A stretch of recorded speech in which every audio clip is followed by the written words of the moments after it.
ಎಲ್ಲರಿಗೂ ನಮಸ್ಕಾರ. Dear students, welcome back to the 7th session of our sociology class or 5th semester belonging to University of Mysore. I am Dr. Mohan Kumar KS, working as Assistant Professor, Department of Sociology in Government First Grade College, Alur. ವಿದ್ಯಾರ್ಥಿಗಳೇ, ಈಗ ನಾವು 5ನೇ ಸೆಮಿಸ್ಟರ್ಗೆ ಸಂಬಂಧಿಸಿದಂತೆ ಗ್ರಾಮೀಣ ಸಮಾಜ ಮತ್ತು ಪುನರ್ನಿರ್ಮಾಣ rural society and reconstruction ಪತ್ರಿಕೆಯ ಮೊದಲನೇ ಘಟಕ ರೂರಲ್ ಅಗ್ರೇರಿಯನ್ ಸೋಷಿಯಲ್ ಸ್ಟ್ರಕ್ಚರ್ ಗ್ರಾಮೀಣ ಕೃಷಿ ಸಾಮಾಜಿಕ ರಚನೆಗೆ ಸಂಬಂಧಿಸಿದಂತೆ land reforms in post independence India overview of legislative measures ಸ್ವಾತಂತ್ರ್ಯೋತ್ತರ ಭಾರತದಲ್ಲಿ ಭೂ ಸುಧಾರಣೆಗಳು ಶಾಸಕಾಂಗ ಕ್ರಮಗಳ ಅವಲೋಕನ ಈ ವಿಷಯದ ಬಗ್ಗೆ ಈಗ ನಾವು ತಿಳಿದುಕೊಳ್ಳೋಣ. Introduction. Since its independence in 1947, there have been central government and state government mediated land reforms in several states with dual objectives of optimum use of land and ensuring the well-being of the peasantry. The most notable and successful example of land reforms is in the states of West Bengal and Kerala. Other than this state-sponsored attempts of reforming land ownership and control, there was grassroots level activism for land reforms by individuals, the most famous among them being the Bhudan movement of modern-day Maharashtra.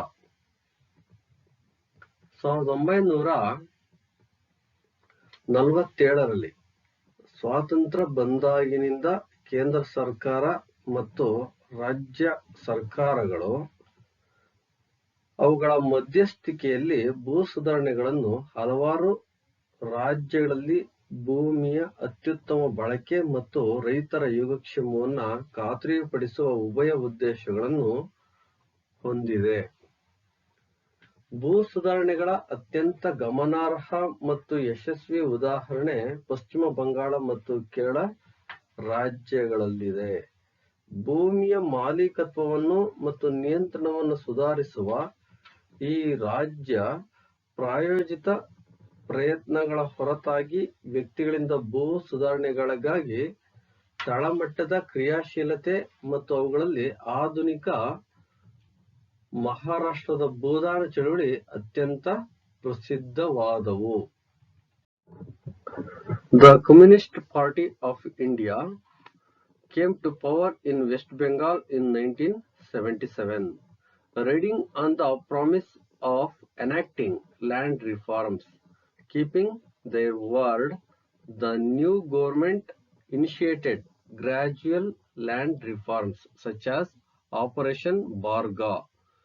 The result was a more equitable distribution of land among the landless farmers and an enumeration of landless farmers.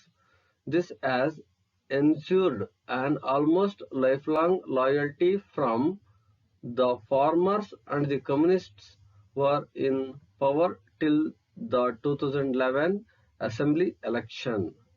In Kerala, the only other large state where the CPI came to power, the state carried out some of the most extensive land, tenancy and agrarian labor wage reforms in the country, as well as that of the non-socialist late industrializing world. In a nutshell, land reforms have been successful only in pockets of the country, as people have often found loopholes in the laws that set limits on the maximum area of land that is allowed to be held by anyone. Communist Party of India CPI ಪಶ್ಚಿಮ ಬಂಗಾಳದಲ್ಲಿ ಅಧಿಕಾರಕ್ಕೆ 1977ರಲ್ಲಿ ಬಂದಿತು. ಭೂ ಸುಧಾರಣೆಗಳನ್ನ ಜಾರಿಗೊಳಿಸುವ ಭರವಸೆಯ ಮೇಲೆ ಅದು ಸವಾರಿ ಮಾಡಿತು. ಅವರ ಮಾತನ್ನು ಉಳಿಸಿಕೊಂಡು ಹೊಸ ಸರ್ಕಾರವು ಆಪರೇಷನ್ ಬರ್ಗಾದಂತಹ ಕ್ರಮೇಣ ಭೂ ಸುಧಾರಣೆಗಳನ್ನು ಪ್ರಾರಂಭಿಸಿತು. ಇದರ ಪರಿಣಾಮವಾಗಿ ಭೂರಹಿತ ರೈತರಲ್ಲಿ ಭೂಮಿಯನ್ನು ಹೆಚ್ಚು ಸಮಾನವಾಗಿ ವಿತರಿಸಲಾಯಿತು ಮತ್ತು ಭೂರಹಿತ ರೈತರ ಎಣಿಕೆಯಾಗಿದೆ. ಇದು ರೈತರಿಂದ ಬಹುತೇಕ ಅಜೀವ ನಿಷ್ಠೆಯನ್ನ ಖಾತ್ರಿಪಡಿಸಿದ ಮತ್ತು 2011ರ ವಿಧಾನಸಭಾ ಚುನಾವಣೆಯವರೆಗೆ ಕಮ್ಯುನಿಸ್ಟರು ಅಧಿಕಾರದಲ್ಲಿ ಇದ್ದರು. ಸಿಪಿಐ ಅಧಿಕಾರಕ್ಕೆ ಬಂದ ಏಕೈಕ ದೊಡ್ಡ ರಾಜ್ಯವಾದ ಕೇರಳದಲ್ಲಿ ರಾಜ್ಯವು ದೇಶದಲ್ಲಿ ಕೆಲವು ವ್ಯಾಪಕವಾದ ಭೂಮಿ ಹಿಡುವಳಿ ಮತ್ತು ಕೃಷಿ ಕಾರ್ಮಿಕರ ವೇತನ ಸುಧಾರಣೆಗಳನ್ನು ಮತ್ತು ಸಮಾಜವಾದಿಯಲ್ಲದ ತಡವಾಗಿ ಕೈಗಾರಿಕೀಕರಣವನ್ನು ನಡೆಸಿತು. ನಾವು ಸಂಕ್ಷಿಪ್ತವಾಗಿ ಹೇಳೋದಾದ್ರೆ ಭೂ ಸುಧಾರಣೆಗಳು ದೇಶದ ಪಾಕೆಟ್ಗಳಲ್ಲಿ ಮಾತ್ರ ಯಶಸ್ವಿಯಾಗಿವೆ, ಏಕೆಂದರೆ ಯಾರೇ ಆಗಲಿ ಅನುಮತಿಸಬಹುದಾದ ಗರಿಷ್ಠ ಪ್ರಮಾಣದ ಭೂಮಿಯ ಮೇಲೆ ಮಿತಿಗಳನ್ನು ನಿಗದಿಪಡಿಸುವ ಕಾನೂನುಗಳಲ್ಲಿ ಜನರು ಹೆಚ್ಚಾಗಿ ಲೋಪದೋಷಗಳನ್ನ ಕಂಡುಕೊಂಡಿದ್ದಾರೆ. ಈ ರೀತಿಯಾಗಿ ನಾವು ಭೂ ಸುಧಾರಣೆಗೆ ಸಂಬಂಧಿಸಿರ್ತಕ್ಕಂಥ ಇಂಟ್ರೊಡಕ್ಷನ್ ಪಾಯಿಂಟ್ಸ್ ಅಲ್ಲಿ ನಾವು ತಿಳಿದುಕೊಳ್ಳಬಹುದಾಗಿದೆ. ವಿದ್ಯಾರ್ಥಿಗಳೇ, ಈಗ ನಾವು ಭಾರತದಲ್ಲಿ ಸ್ವಾತಂತ್ರ್ಯ ನಂತರದ ಭೂ ಸುಧಾರಣೆಗಳ ಕುರಿತಾಗಿ ಉದ್ದೇಶಗಳನ್ನ ತಿಳಿದುಕೊಳ್ಳೋಣ. Objectives of the land reforms in post independent India. Redistribution of land has been the state policy of India since independence.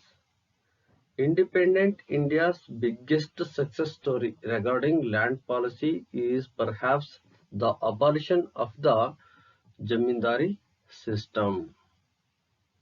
The land reforms policy of India had two specific objectives. First one, to remove such independence to increase in agricultural production as arise from the agrarian structure inherited from the past. Second one, to eliminate all elements of exploitation and social injustice within the agrarian system to provide security for the tiller of the soil and assure equality of status and opportunity to all sections of the rural population. ಸ್ವಾತಂತ್ರ್ಯದ ನಂತರ ಭೂಮಿಯ ಮರುಹಂಚಿಕೆ ಭಾರತದ ರಾಜ್ಯ ನೀತಿಯಾಗಿದೆ.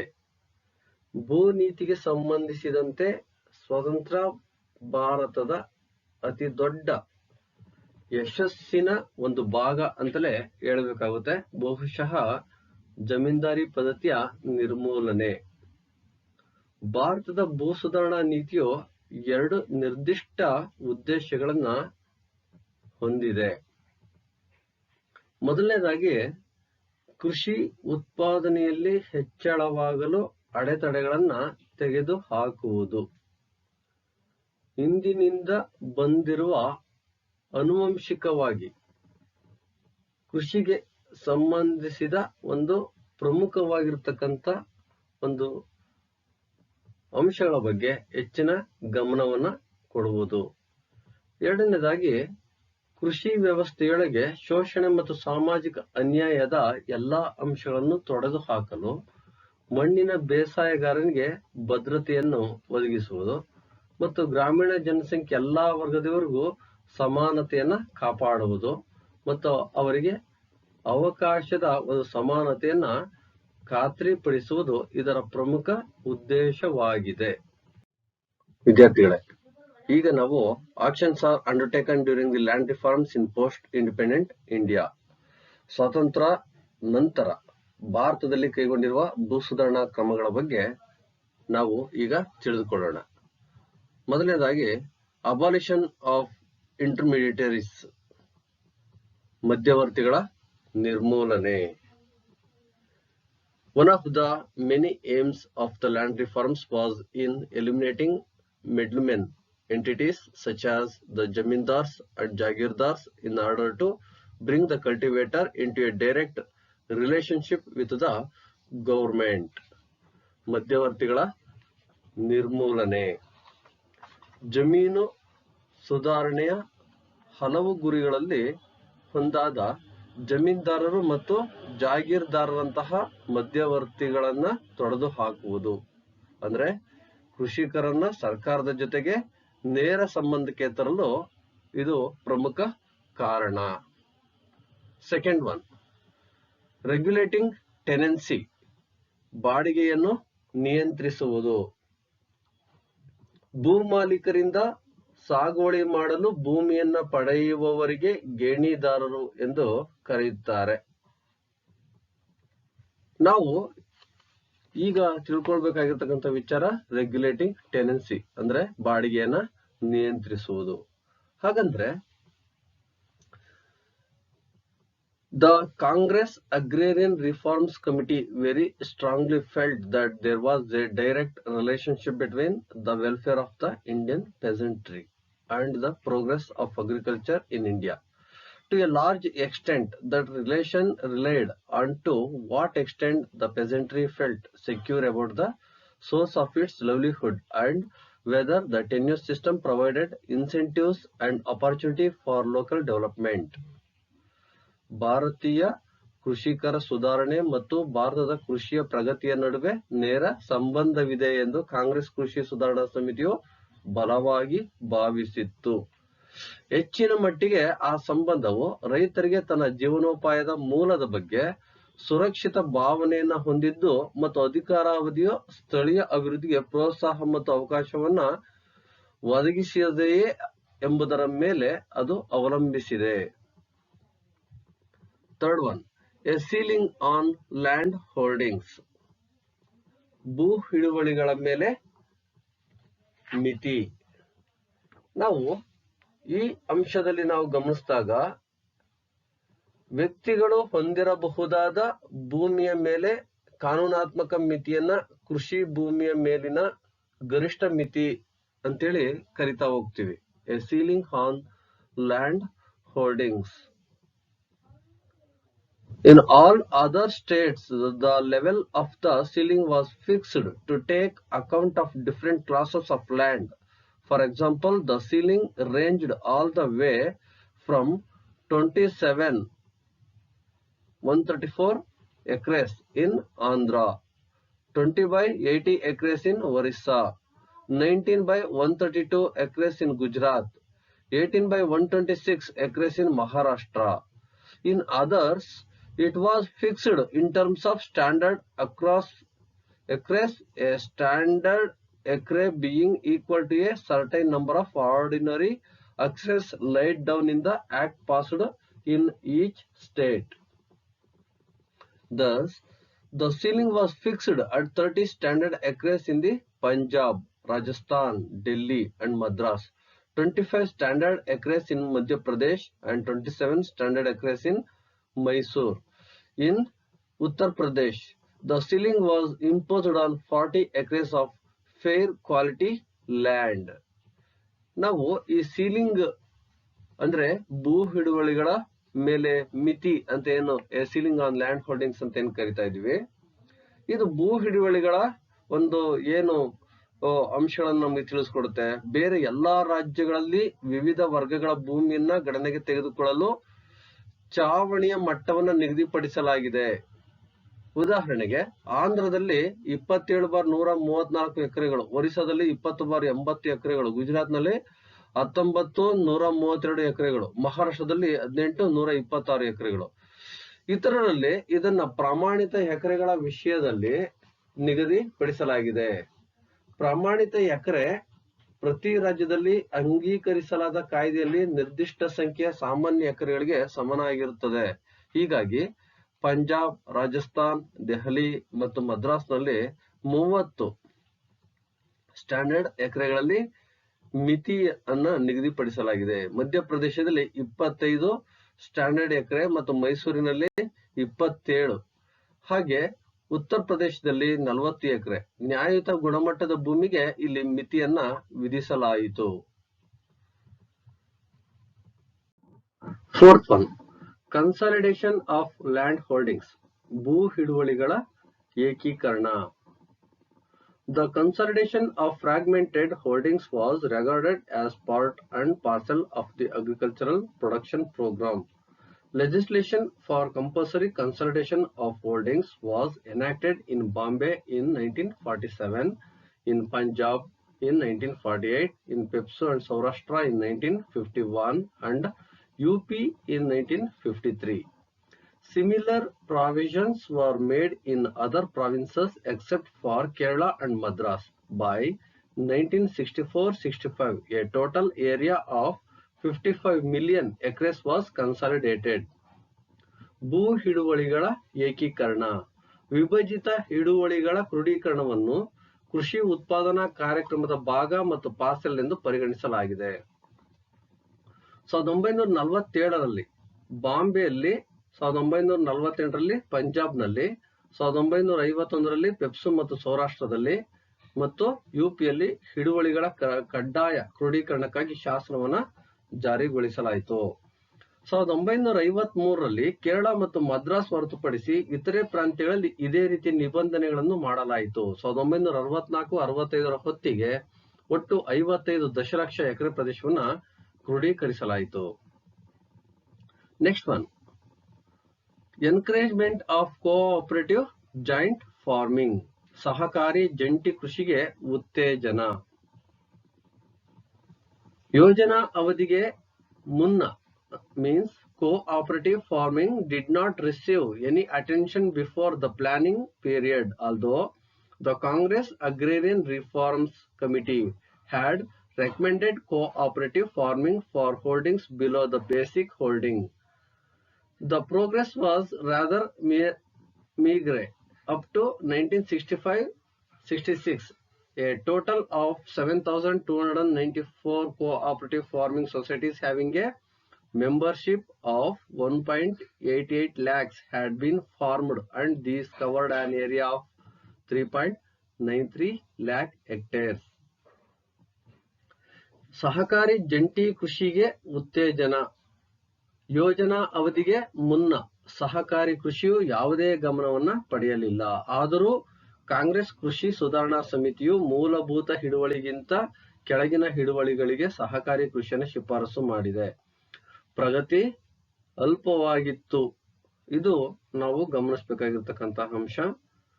1965-66ರವರೆಗೆ 1.88 ಲಕ್ಷ ಸದಸ್ಯತ್ವ ಹೊಂದಿರುವ ಒಟ್ಟು 7,294 ಸಹಕಾರಿ ಕೃಷಿ ಸಂಘಗಳನ್ನ ರಚಿಸಲಾಯಿತು ಮತ್ತು ಇವುಗಳು 3.93 ಲಕ್ಷ ಹೆಕ್ಟೇರ್ ಪ್ರದೇಶವನ್ನ ಒಳಗೊಂಡಿದೆ. ಹಾಗೆ ನಾವು ಈ encouragement of cooperative joint farming, ಸಹಕಾರಿ ಜಂಟಿ ಕೃಷಿಗೆ ಉತ್ತೇಜನ ಅನ್ನುವ ಅಂಶಗಳಲ್ಲಿ, however, many of these societies were defunct and some existed only on paper for the sake of obtaining state grants, though their land was cultivated in the old way. It also did not help that some of the old owners had left for new nations born following the partition of India, making the redistribution of land a difficult affair. ಆದಾಗ್ಯೂ ಈ ಅನೇಕ ಸಮಾಜಗಳು ನಿಷ್ಕ್ರಿಯಗೊಂಡಿವೆ ಮತ್ತು ಕೆಲವು ರಾಜ್ಯ ಅನುದಾನವನ್ನು ಪಡೆಯುವ ಸಲುವಾಗಿ ಕಾಗದದ ಮೇಲೆ ಅಸ್ತಿತ್ವದಲ್ಲಿವೆ. ಆದರೂ ಅವುಗಳು ಭೂಮಿಯನ್ನ ಹಳೆಯ ರೀತಿಯಲ್ಲಿ ನಾವು ಅಂದ್ರೆ ಬೆಳೆಸಲಿಕ್ಕೆ ಆಗ್ಲಿಲ್ಲ, ಅಂದ್ರೂ ಬೆಳೆಸಲಾಯಿತು ಅಂತಲೂ ಸಹ ನಾವಿಲ್ಲಿ ಗಮನಿಸಬೇಕಾಗುತ್ತೆ. ಭಾರತದ ವಿಭಜನೆಯ ನಂತರ ಹುಟ್ಟಿದ ಹೊಸ ರಾಷ್ಟ್ರಗಳಿಗೆ ಕೆಲವು ಹಳೆಯ ಮಾಲೀಕರು ಹೊರಟು ಹೋಗಿದ್ದರಿಂದ ಇದು ಸಹಾಯ ಮಾಡಲಿಲ್ಲ. ಇದರಿಂದಾಗಿ ಭೂಮಿಯನ್ನು ಮರು ಹಂಚಿಕೆ ಮಾಡುವುದು ಕಷ್ಟಕರವಾಗಿತ್ತು. ಸಹಕಾರಿ ಜಂಟಿ ಕೃಷಿಗೆ ಉತ್ತೇಜನ ಅನ್ನುವ ಅಂಶಗಳ ಬಗ್ಗೆ ನಾವು ತಿಳ್ಕೊಳ್ತಾ ಇದೀವಿ. Encouragement of cooperative joint farming.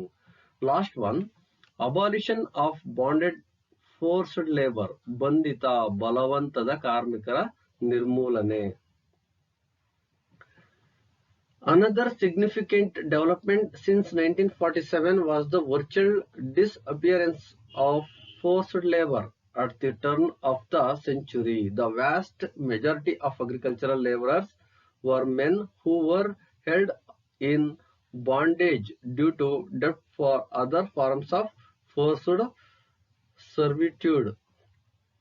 ಬಂಧಿತ ಬಲವಂತದ ಕಾರ್ಮಿಕರ ನಿರ್ಮೂಲನೆ.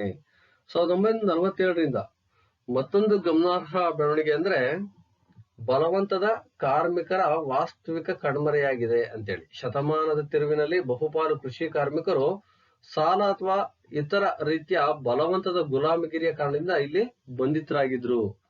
ಅದೆಲ್ಲವೂ ಸಹ ಇವತ್ತು ನಿರ್ಮೂಲನೆಯಾಗಿದೆ. ವಿದ್ಯಾರ್ಥಿಗಳೇ, ಈಗ ನಾವು ಸ್ವತಂತ್ರ ನಂತರದ ಕರ್ನಾಟಕದಲ್ಲಿ ಭೂ ಸುಧಾರಣೆ, ಲ್ಯಾಂಡ್ ರಿಫಾರ್ಮ್ ಇನ್ ಪೋಸ್ಟ್ ಇಂಡಿಪೆಂಡೆನ್ಸ್ ಕರ್ನಾಟಕ, ಈ ವಿಷಯದ ಬಗ್ಗೆ ತಿಳಿದುಕೊಳ್ಳೋಣ. ಕ್ಯಾನ್ಸಲೇಷನ್ ಆಫ್ ಇನಾಮ್ ಲ್ಯಾಂಡ್ಸ್, ಇನಾಮ್ ಭೂಮಿಗಳ ರದ್ದತಿ. ಇನಾಮ್ ಭೂಮಿಗಳನ್ನ ಬ್ರಿಟಿಷರ ವಸಾಹತು ಸಂದರ್ಭದಲ್ಲಿ ಸೃಷ್ಟಿಸಲಾಯಿತು. ಇನಾಮ್ ಭೂಮಿಯನ್ನ ಹೊಂದಿರುವವರನ್ನ ಇನಾಮ್ದಾರರು ಎಂದು ಕರೆಯಲಾಗುತ್ತಿತ್ತು. ಸೆಕೆಂಡ್ ಒನ್, ಇನಾಮ್ ಭೂಮಿ ರದ್ದತಿ ಶಾಸನ 1952, ಇನಾಮ್ ಲ್ಯಾಂಡ್ ರಿಪೀಲ್ ಲೆಜಿಸ್ಲೇಷನ್ 1952. ಇನಾಮ್ ಭೂಮಿಗಳನ್ನ ರದ್ದುಗೊಳಿಸುವ ಕೆಲವು ಗೊತ್ತುವಳಿಗಳನ್ನ 1947 ಡಿಸೆಂಬರ್ನಲ್ಲಿ ಅಂಗೀಕರಿಸಲಾಯಿತು. 1950ರಲ್ಲಿ ಜಾರಿಗೊಂಡ ಮೈಸೂರು ಏಲಿಯೇನೇಟೆಡ್ ವಿಲೇಜಸ್ ಆಕ್ಟ್ ಇನಾಮ್ದಾರರಿಂದ ಗೇಣಿದಾರರನ್ನ ರಕ್ಷಿಸಲು ಕೆಲವು ನಿಯಮಗಳನ್ನ ಒಳಗೊಂಡಿತು. Third one, religious and charitable act 1955. Religious and charitable act 1955. Religious and charitable act 1955 ರಲ್ಲಿ ಜಾರಿಗೆ ಬಂದಿತು. ಇದು ಧಾರ್ಮಿಕ ಸಂಸ್ಥೆಗಳು ಮತ್ತು ಚಾರಿಟಬಲ್ ಟ್ರಸ್ಟ್ಗಳು ಹೊಂದಿದ್ದ ಇನಾಮ್ ಭೂಮಿಗಳನ್ನ ರದ್ದುಗೊಳಿಸಲಾಯಿತು. Next one, land reform act 1962, 1962ರ ಭೂ ಸುಧಾರಣಾ ಕಾಯ್ದೆ. ಸರ್ಕಾರವು ಬಿಡಿ ಜತ್ತಿ ಸಮಿತಿಯ ಶಿಫಾರಸುಗಳನ್ನು ಜಾರಿಗೆ ತರಲು ವಿಧಾನಸಭೆಯಲ್ಲಿ 1958ರ ಜೂನ್ನಲ್ಲಿ ಮಂಡಿಸಿತು. ಆದರೆ ಅಂತಿಮ ತೀರ್ಮಾನಕ್ಕೆ ಬರುವ ಮುಂಚೆ ಇದನ್ನ ಪರೀಕ್ಷಿಸಲು 44 ಜನರನ್ನ ಒಳಗೊಂಡ ಆಯ್ಕೆ ಸಮಿತಿಯನ್ನ ಸೆಲೆಕ್ಷನ್ ಕಮಿಟಿ ನೇಮಕ ಮಾಡಿತು. ಈ ಸಮಿತಿಯು ವರದಿಯನ್ನ ಸಮಗ್ರವಾಗಿ ಅಧ್ಯಯನ ಮಾಡಿ ತನ್ನ ವರದಿಯನ್ನ 1961ರ ಮಾರ್ಚ್ನಲ್ಲಿ ಸರ್ಕಾರಕ್ಕೆ ಸಲ್ಲಿಸಿತು. ಹಾಗೆ ಇದು ವಿಧಾನಸಭೆಯಲ್ಲಿ ಅಂಗೀಕೃತವಾಗಿ 1962ರಲ್ಲಿ ರಾಷ್ಟ್ರಪತಿಯ ಅಂಕಿತವನ್ನು ಪಡೆದು ಕರ್ನಾಟಕ ಭೂ ಸುಧಾರಣಾ ಶಾಸನವಾಯಿತು. Next one, land reform at Karnataka 1974, Karnataka ಭೂ ಸುಧಾರಣಾ ಕಾಯ್ದೆ 1974. ಕರ್ನಾಟಕದಲ್ಲಿ ಜಾರಿಗೊಂಡ 1962ರ ಭೂ ಸುಧಾರಣಾ ಕಾಯ್ದೆಯು ಹಲವಾರು ನ್ಯೂನತೆಗಳನ್ನು ಒಳಗೊಂಡಿತ್ತು. ಆದ್ದರಿಂದ ದೋಷಗಳನ್ನು ಸರಿಪಡಿಸುವ ಸಲುವಾಗಿ ತಿದ್ದುಪಡಿ ಮಾಡಲು ಕ್ರಮ ಕೈಗೊಂಡಿತು. ಹಲವಾರು ತಿದ್ದುಪಡಿಗಳೊಂದಿಗೆ 1973ರಲ್ಲಿ ಮಂಡಿಸಲಾಯಿತು. ತದನಂತರ 1974ರಲ್ಲಿ ಶಾಸನವಾಗಿ ಜಾರಿಗೆ ಬಂದಿತು. Next one, Karnataka land reform amendment act 2015, Karnataka ಭೂ ಸುಧಾರಣಾ ತಿದ್ದುಪಡಿ ಕಾಯ್ದೆ 2015. ಕರ್ನಾಟಕ ಸರ್ಕಾರವು ಭೂ ಸುಧಾರಣಾ ಕಾಯ್ದೆ 1962ಕ್ಕೆ 2015ರಲ್ಲಿ ತಿದ್ದುಪಡಿ ತರುವ ಮೂಲಕ ಕೃಷಿಕರಲ್ಲದವರು ಭೂಮಿಯನ್ನು ಸ್ವಾಧೀನಪಡಿಸಿಕೊಳ್ಳುವ ವ್ಯವಸ್ಥೆಯನ್ನು ಸುಧಾರಿಸಿದೆ. ಈ ತಿದ್ದುಪಡಿಯಲ್ಲಿ 1962ರ ಭೂ ಸುಧಾರಣಾ ಕಾಯ್ದೆಯ ಕಲಂ 79A ಮತ್ತು 109ಕ್ಕೆ ತಿದ್ದುಪಡಿ ಮಾಡಿದೆ. ಈ ಹೊಸ ಕಾಯ್ದೆಯು ಬೇನಾಮಿ ಭೂಮಿಯ ಪ್ರಮಾಣವನ್ನು ಕಡಿಮೆ ಮಾಡುವ ನಿರೀಕ್ಷೆ ಹೊಂದಿದೆ. Conclusion: the pace of implementation of land reform measures has been slow. The objective of social justice has, however, been achieved to a considerable degree. Land reform has a great role in the rural agrarian economy that is dominated by land and agriculture. New and innovative land reform measures should be adopted with new vigor to eradicate rural poverty. However, since independence, the force of hired laborers in Indian agriculture by and large was made up of free men.